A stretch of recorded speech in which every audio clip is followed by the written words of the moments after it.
This further is Siyaduma Biniza, who's the Executive Director at Political Economy Southern Africa. Thank you for making time for us, Mr. Biniza. What does the admission of the African Union as a permanent member of the G20 mean for this continent? How does it strengthen the voice of the Global South? Sure. Thanks for having me, Clement. Look, I think it's a positive thing that the African Union has been included in this grouping. However, I think we cannot really divorce this move by G20 from the ongoing geopolitical tensions between the so-called West, which is led by the United States and the European Union essentially, and against the East, so-called China and Russia bloc, which also includes BRICS.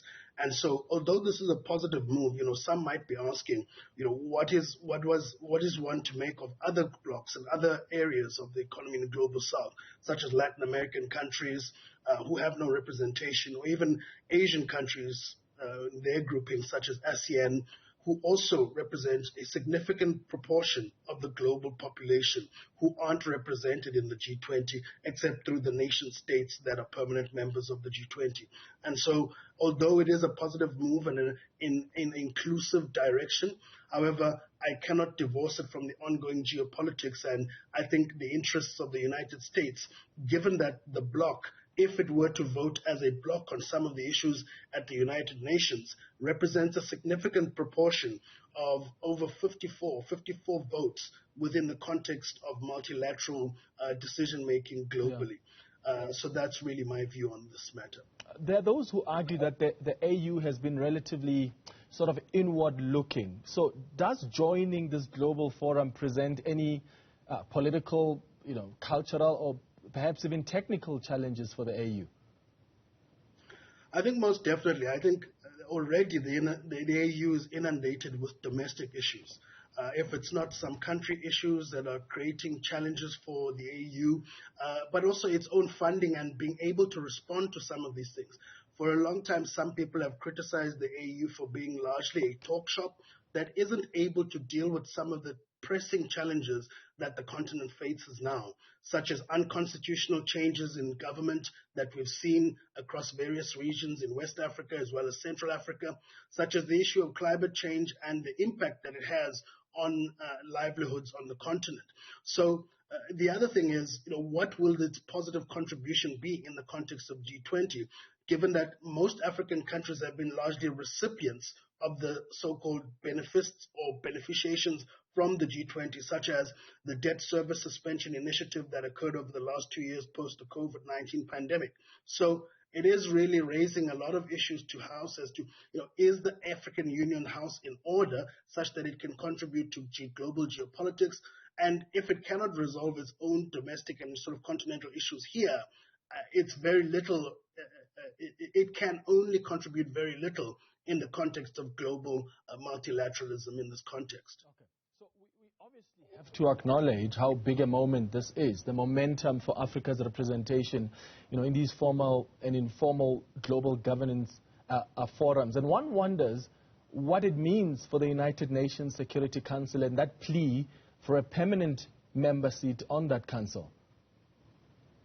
Look, I don't think that we're going to see much change in terms of the United Nations Security Council reforms. Although African countries have been at the forefront of calling for these institutions to be reformed, those in control and the veto members, the P5, seem to be taking a different view on topical issues depending on where their interests lie. For example, although the African Union has now been admitted into the G20 as a permanent member, in other groupings, countries like the United States and the European Union, which are leading, such as NATO, over the last 2 years, despite the conflict and the promises to fast-track Ukraine's ascension into NATO, that hasn't happened. Similarly, all the guys by the African Union and African leaders to reform the United Nations Security Council have not been taken up. There is only sort of one compromise that has been taken in terms of the rotational permanent seat from the Global South countries, but I don't think that that's going to have any significant, meaningful change in terms of how multilateralism runs and the balancing, the bargaining power of the Global South within these global institutions. Do you think, though, that the AU and its member states are ready to meaningfully participate in the G20, where collective solutions to the world's economic and development challenges and not just Africa's problems are actually discussed? Because I imagine we must have a clear position on a number of world issues, even on issues that the AU hasn't really focused on before because they don't directly, relate to Africa. I mean, I imagine a stance perhaps on North Korea's nuclear program, for instance. Are we ready for that meaningful participation? I think this is precisely part of the problem. I don't think many African states have a clear view on some of these global geopolitical issues. Take, for example, the issue of the Ukraine conflict. Even in the context of the UN, the votes were divided. Some countries condemning the war. In fact, very few were actually condemning the war, and some sitting on the fence and deciding not to vote. And I think what's more important is, being a grouping of what was originally a grouping of central bank governors and ministers of finance targeting reforms of the global financial architecture. It'll be interesting whether the African Union can make a meaningful impact there on some of the issues that we've been calling for, such as, debt cancellations, debt relief for a lot of African countries who are burdened by sort of pre-colonial or colonial debts, and at the same time bring in to the forefront new issues such as domestic currency lending, which we've been calling for in all the Bretton Woods institutions, which hasn't changed, except for the BRICS, which now seems to be taking a different tack. And I do think that what is actually taking place between the G20 and the BRICS New Development Bank grouping is that the two groupings are in a competition now, given the global geopolitical movements that are taking place. But it will be interesting to see as to whether, I don't think that African countries will be able to make a meaningful contribution on global geopolitical issues that are very unique, such as what you mentioned on North Korea.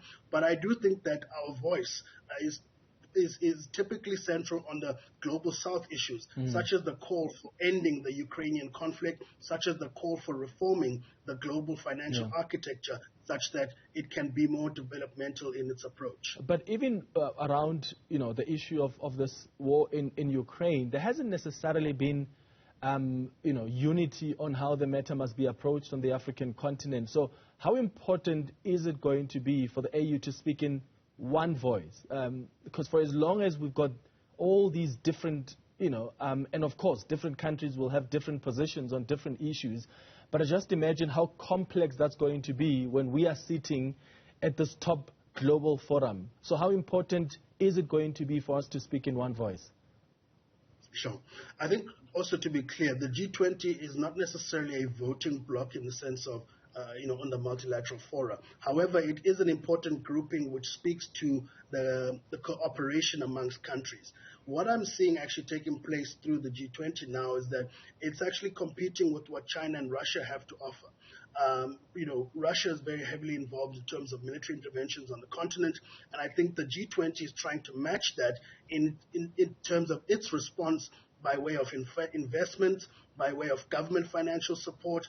And I think that if African countries can play their cards right, they can play off these various groupings and this geopolitical competition to benefit ourselves.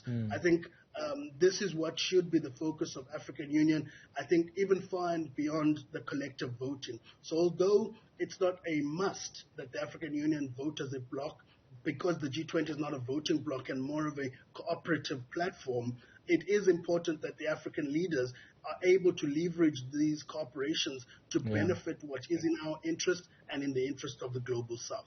Okay, let's discuss the issue of resources now.